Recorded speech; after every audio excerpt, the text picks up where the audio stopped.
Dream class के channel में आपका स्वागत है। तो जैसा कि आपने मेरे पिछले वीडियो में देखा होगा कि पिछली वीडियो में मैंने आपको लूपिंग स्टेटमेंट समझाए थे कि जनरली हमारे पास तीन टाइप्स के लूपिंग स्टेटमेंट हैं, while statement, do while statement और फॉर लूप स्टेटमेंट। ओके, उसमें से मैंने वाइल स्टेटमेंट का आपको डीपली एग्जाम्पल समझाया था। ओके, कि वाइल स्टेटमेंट क्या है और किस तरह वर्क करता है और लूप हमें कहाँ यूज़ करनी पड़ती है। तो आज की वीडियो में आपके लिए लेकर आया हूँ नेक्स्ट जो हमारा लूपिंग स्टेटमेंट है, do while statement. Okay, generally while और डू वाइल स्टेटमेंट का वर्क मतलब काम एक ही करता है, लेकिन उनमें थोड़ा माइनर सा डिफरेंस है।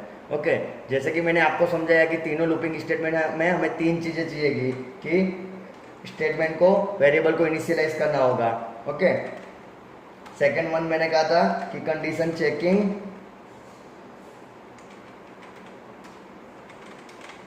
और थर्ड वन इज इंक्रीमेंट और डिक्रीमेंट। ओके, तो वाइल लूप में भी हमें तीन चीज़ परफॉर्म करनी पड़ती थी, डू वाइल लूप में भी हमें तीनों चीज़ परफॉर्म करेंगे, लेकिन उसकी सिंटेक्स में थोड़ा कुछ डिफरेंस है। जैसे कि वाइल लूप हम वाइल इस तरह लिखते थे वाइल लूप। ओके, तो डू वाइल लूप में हम किस तरह लिखेंगे,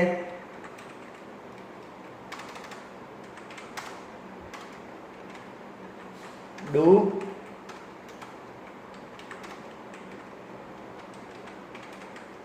और वाइल।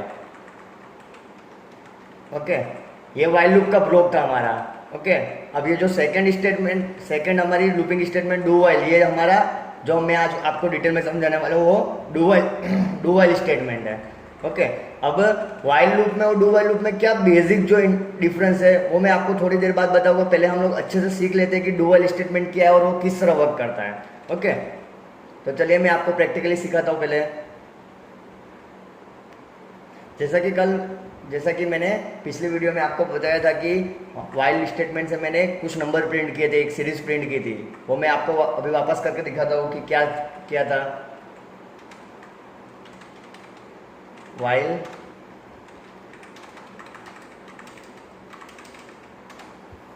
यहाँ पे इनिशियलाइज कर दी a इक्वल टू 1, यहाँ पे a लेस देन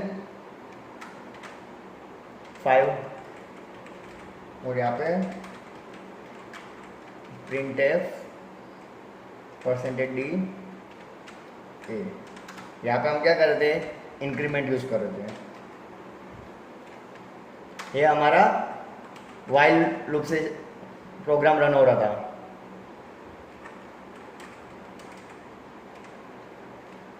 अभी इसी सेम प्रोग्राम को, मतलब ये जो सेम आउटपुट है वो मैं आपको डू वाइल से लेके दिखाता हूँ, डू वाइल से लाकर दिखाता हूँ। ओके, तो मैंने वाइल लूप का जो कोड था उसको कमेंट मार दी।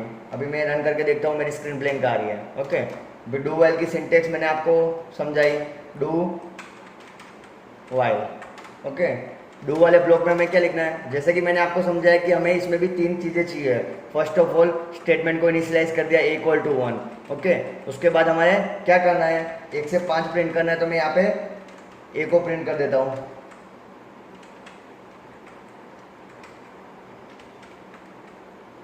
और यहाँ पे इंक्रीमेंट। अब जो कंडीशन होगी वो आप फाइल में चेक करवाइए, a less than equal to 5 और सेमीकोलन।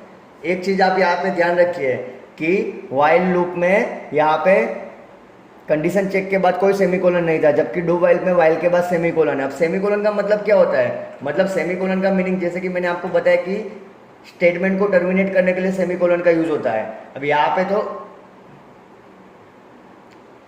यहाँ पे तो मतलब मेरा वाइल के बाद कंटिन्यू स्टेटमेंट थे, मतलब कंटिन्यू, मुझे ब्लॉक कंटिन्यू रखना था, तो इसलिए मुझे यहाँ पे सेमीकोलन लिखने की जरूरत नहीं। अगर मैं यहाँ पे सेमीकोलन कर देता तो मेरा स्टेटमेंट यहीं से टर्मिनेट हो जाता। ओके, जबकि डू वाइल में क्या है कि मेरे वाइल के बाद कोई स्टेटमेंट नहीं है, मतलब जो मेरा ब्लॉक था, बॉडी ऑफ द लूप था, वो मेरा डू ब्लॉक के अंदर है। मतलब वाइल के बाद मुझे यहाँ पे सेमीकोलन करना ही पड़ेगा। अगर मैं सेमीकोलन करने के बाद ना करूँ और रन करूँ तो मुझे एरर प्रोवाइड कर देगा, स्टेटमेंट मिसिंग। ओके, तो ये बेसिक डिफरेंस है। ओके, अब चलो हम रन करके देखते हैं। हमारा आउटपुट सेम सीरीज है 1 2 3 4 5। अब मैं आपको इसका डिबगिंग समझाता हूँ कि आउटपुट किस तरह प्रिंट हो रहा है। कंपाइलर यहाँ पे आया, ए वेरिएबल डिक्लेयर किया, स्क्रीन क्लियर करने के बाद ए को एक वैल्यू असाइन कर दी 1। उसके बाद इतना ब्लॉक तो मैंने कमेंट में मारा हुआ है। अब कंपाइलर डू में आएगा, ओके, प्रिंट एफ ए, मतलब ए की वैल्यू प्रिंट कर दी 1। उसके बाद ए प्लस प्लस, मतलब एक की वैल्यू 1 थी तो इंक्रीमेंट करने के बाद एक की वैल्यू 2 हो गई। यहाँ पे मैं कमेंट में लिखता हूँ इक्वल टू 2। फिर वाइल में आया a less than equal to 5, मतलब 2 less than equal to 5, condition true है। ट्रू है तो मतलब ये डू वाले ब्लॉक में जाएगा। ओके, जब तक मेरी कंडीशन ट्रू है तब तक ये डू वाले ब्लॉक में जाएगा। जैसे ही मुझे कंडीशन फॉल्स मिल रही है ये सीधा डू वाले ब्लॉक को स्किप टर्मिनेट करके वाइल के बाहर निकल जाएगा। ओके, अब मेरा 2 less then 5 condition is still true. True, okay, तो डू वाले ब्लॉक में गया, प्रिंट एफ ए की वैल्यू मुझे प्रिंट करा। ए की वैल्यू मेरी लास्ट में क्या थी, 2 थी। ओके, तो आप यहाँ पे आउटपुट में देख सकते हैं 2 प्रिंट हुआ। फिर वापस ए प्लस प्लस, मतलब ए की वैल्यू 2 से 3 हुई। ए प्लस प्लस मतलब A equal to A plus 1। Okay, हमने यहाँ पे इंक्रीमेंट किया। अब ए की वैल्यू वहाँ पे वाइल में जाएगा, a less than equal to 5, मतलब 3 less than equal to 5, condition मेरी वापस ट्रू है, मतलब वापस डू वाले ब्लॉक में जाएगा। प्रिंट एफ, मतलब ए की वैल्यू प्रिंट कर दी, लास्ट में क्या थी, ए की वैल्यू 3, तो मेरे आउटपुट में 3 आ रहा है। ओके, अब ए प्लस प्लस, ए की वैल्यू 3 थी, उसके बाद 3 प्लस 1 तो ए की वैल्यू 4 हुई। वापस अब वाइल में जाएगा, a less than equal to 5, मतलब 4 less than equal to 5, condition true है मेरी। ओके, तो डू वाले ब्लॉक में जाएगा और ए की वैल्यू 4 प्रिंट कर देगा। वापस ए प्लस प्लस है तो ए की वैल्यू को 5, वापस यहाँ पे जाएगा while a less than equal to 5, मतलब 5 लेस देन इक्वल टू 5, मेरी कंडीशन ट्रू है। ओके, तो मेरे डू वाले ब्लॉक में जाके प्रिंट कर देगा ए की वैल्यू को 5। ओके, तो इस तरह हमारी जो सीरीज थी 1 to 5 वो प्रिंट हो गई। अब वापस क्या होगा, वापस मतलब वापस मेरा डू में जाएगा। अब मतलब प्रिंट एफ ए की वैल्यू मेरी 5 प्रिंट करने के बाद यहाँ पे 6, ए प्लस में मतलब ए की वैल्यू को 6 करेगा। ओके, अब यहाँ पे कंडीशन चेक करेगा वाइल में, A less than equal to 5, 6 less than equal to 5, condition मेरी फॉल्स है, मतलब ये ब्लॉक से सीधा बाहर निकल जाएगा। ओके, अब डू वाइल और वाइल लूप का वर्किंग सेम ही है, लेकिन जो सबसे मज़ेदार और इंटरेस्टिंग बात वो क्या है कि चलो मैं आपको बताता हूँ कि क्या इंटरेस्टिंग बात है इसमें।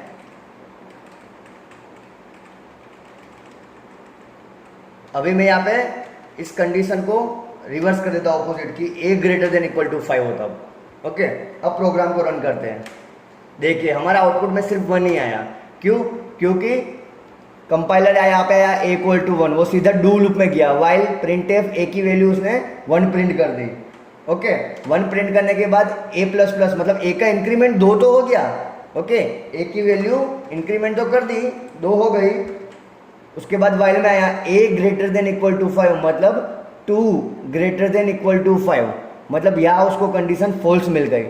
तो जैसे ही उसको कंडीशन फॉल्स मिलेगी वो वापस do body of the loop में जाएगा ही नहीं, मतलब एक बार तो उसने स्टेटमेंट प्रिंट कर दिया। ये चलो ये सेम सिनारियो हम वाइल लूप में देखते हैं। ये डू वाले ब्लॉक को मैंने कमेंट मार दिया। अब जो हमारा वाइल का ब्लॉक था उसको मैं अनकमेंट कर देता हूँ। ये मेरा ए लेस देन 5 से आउटपुट आ रहा था। अब इसमें जैसे मैंने कंडीशन को रिवर्स किया था ए लेस देन 5, तो इसको भी ए ग्रेटर देन 5 कर देता हूँ अपोजिट। ओके, अब इस प्रोग्राम को मैं रन करता हूँ तो देखिए ब्लैंक स्क्रीन। अब इस केस में क्या हो रहा है कि ए की value a equal to 1, while a greater than 5, मतलब 1 ग्रेटर देन 5, तो पहले स्टार्टिंग में उसको कंडीशन फॉल्स मिल जा रही है। अब स्टार्टिंग में इनिशियल स्टेप पे उसको कंडीशन फॉल्स मिल रही है तो वो अंदर वाले ब्लॉक में जाएगा ही नहीं, अंदर वाले ब्लॉक में जाएगा ही नहीं, तो एक भी स्टेटमेंट प्रिंट करेगा ही नहीं, सीधा ये टर्मिनेट होकर बाहर निकल जाएगा। तो सबसे इंपॉर्टेंट और मेजर जो डिफरेंस है वाइल और डू वाइल में वो क्या है कि वाइल लूप में स्टार्टिंग में वो कंडीशन चेक करता है, जबकि डू वाइल लूप में क्या है, वो एक बार तो मैसेज प्रिंट करेगा ही, बाद में एक बार मैसेज प्रिंट करने के बाद वो कंडीशन चेक कर रहा है। तो वाइल लूप को स्टार्टिंग में जो कंडीशन चेक कर रहा है इसलिए उसको एंट्री कंट्रोल लूप भी बोल सकते हैं। ओके, मैं यहाँ पे लिख देता हूँ एंट्री कंट्रोल लूप, क्योंकि स्टार्टिंग में कंडीशन चेक कर रहा है। और डू वाइल में क्या हो रहा है कि एक बार मैसेज प्रिंट करने के बाद कंडीशन चेक कर रहा है, तो आप उसको बोल सकते हो एग्जिट कंट्रोल लूप, मतलब एग्जिट के टाइम पे। मतलब क्या कहना चाह रहा है कि मतलब अगर मेरी डू वाइल लूप में मेरी कंडीशन भी फॉल्स हुई, कंडीशन मेरी फॉल्स होती है, तब भी एटलीस्ट एक बार तो स्टेटमेंट प्रिंट कर ही रहा था, जैसा कि हमने देखा था। जबकि वाइल लूप में क्या है, अगर मेरी कंडीशन फॉल्स होती है तो वो एक बार भी स्टेटमेंट प्रिंट नहीं करता। ये सबसे इसका मेजर डिफरेंसेस है जो आपको पता होना चाहिए कि वाइल लूप को हम एंट्री कंट्रोल लूप बोल सकते हैं और डू वाइल को एग्जिट कंट्रोल लूप बोल सकते हैं। वाइल लूप को एंट्री कंट्रोल लूप क्यों बोलेंगे, क्योंकि वो स्टार्टिंग में ही कंडीशन चेक कर रहा है और डू वाइल को एग्जिट के टाइम पर कंडीशन चेक कर रहा था। डू वाइल में एटलीस्ट एक बार तो वो मैसेज प्रिंट कर ही रहा था, बाद में चेक कर रहा था, बाद में चेक करेगा कि उसकी कंडीशन ट्रू है या फॉल्स। अगर ट्रू होगी तो वो इटरेट लूप में घूमता रहेगा, अगर फॉल्स हो गई तो वहीं से वो टर्मिनेट हो जाएगा। चलिए हम यहाँ पे थोड़ा अच्छी और तरह से और समझ लेते हैं कि डू वाइल लूप क्या है। The do while loop is a similar to the while loop with one important difference. जैसा कि मैंने आपको बताया डू वाइल लूप क्या है, सिमिलर है वाइल लूप से, लेकिन उसका एक इंपॉर्टेंट डिफरेंस है। The body of do while loop is execute at least once. देखिए डू वाइल की जो बॉडी होगी लूप की, वो एक बार तो एग्जीक्यूट होगी, only then the test expression is evaluated, उसके बाद टेस्ट एक्सप्रेशन इवैल्यूएट होगा। Okay, the syntax is a do while loop is follow. जैसे कि डू में मैं मेरे body of the loop statement लिखने हैं, वाइल में हमारी यहाँ पे टेक्स्ट एक्सप्रेशन कंडीशन आएगी, उसके बाद सेमीकोलन है कंपलसरी। किस तरह वर्क कर रहा है, the body of do while loop is executed once only then the text expression is evaluated if the text expression is true. अगर टेक्स्ट एक्सप्रेशन ट्रू होगा हमारा, मतलब जो भी हमारी कंडीशन है जो ट्रू होगी, the body of the loop is executed again and again, the text expression is evaluated. Okay, the process goes until the text expression become false. Okay, ये प्रोसेस आपकी कब तक चलती रहेगी, जब तक आपके जो टेक्स्ट एक्सप्रेशन थे, जो आपकी कंडीशन थी, जो आपने पेरेंथेसिस में लिखी थी, वो जब तक फॉल्स ना हो तब तक ये प्रोसेस चलती रहेगी लूप में। If the text expression is false the loops end. जब भी आपको टेक्स्ट एक्सप्रेशन आपकी कंडीशन फॉल्स मिलेगी, लूप क्या एंड, टर्मिनेट हो जाएगी। देखिए यहाँ पे फ्लो चार्ट से मैंने इजीली समझाया है कि यहाँ पे डू वाइल बॉडी लूप में आया। ओके, मतलब यहाँ से हमारा कर्सर आ रहा है, एक बार स्टेटमेंट में प्रिंट हो रहा है, उसके बाद टेक्स्ट एक्सप्रेशन में जाने के बाद चेक कर रहा है, अगर टेक्स्ट एक्सप्रेशन मेरा मतलब कंडीशन ट्रू हुई तो वापस बॉडी ऑफ द लूप में जाएगा। मतलब जब तक मुझे टेक्स्ट एक्सप्रेशन कंडीशन ट्रू मिलेगा, मेरा बॉडी ऑफ द लूप में इस तरह कर्सर इवैल्यूएट होता ही रहेगा कंडीशन। ओके, जैसे उसको फॉल्स मिला वो टर्मिनेट कर देगा। यहाँ पे हम सिंपल एग्जाम्पल मैंने आपको समझाया है कि किस तरह ऐड कर सकते हैं दो नंबर को, यूजर जब तक जीरो प्रेस ना करे तब तक। ओके, तो उसमें मैंने सिंपल नंबर और सम दो वेरिएबल लिए डबल्स में, उसके बाद डू में मैंने यूजर के पास नंबर इनपुट करवाया है, तो मैंने सिंपल एडिशन करवाया है। While number not equal to 0.0, मतलब नंबर जब तक मुझे जीरो एंटर ना करे यूजर, तब तक मुझे सम करवाना है नंबर का। ओके, आप देख सकते हैं यहाँ पे आउटपुट, पहले में मैंने 1.5, वापस 2.4, -3.4, 4.2, मतलब मैंने 4 अलग अलग नंबर इनपुट किए। जब लास्ट में मैं 0 एंटर कर रहा हूँ तो मुझे सम मिलेगा। तो ये हमारा डू वाइल स्टेटमेंट था कि डू वाइल स्टेटमेंट किस तरह वर्क कर रहा है वाइल लूप्स के कंपैरिजन। ओके, तो इसी तरह मेरी अगली वीडियो आप देखिए जिसमें मैं आपको फॉर लूप स्टेटमेंट समझाऊंगा कि फॉर लूप स्टेटमेंट क्या है और वो किस तरह यूज होता है। दोनों से इजी हम यूज कर सकते हैं। तो मेरी वीडियो पसंद आए तो लाइक करिए, शेयर करिए और सब्सक्राइब करना ना भूलें। धन्यवाद।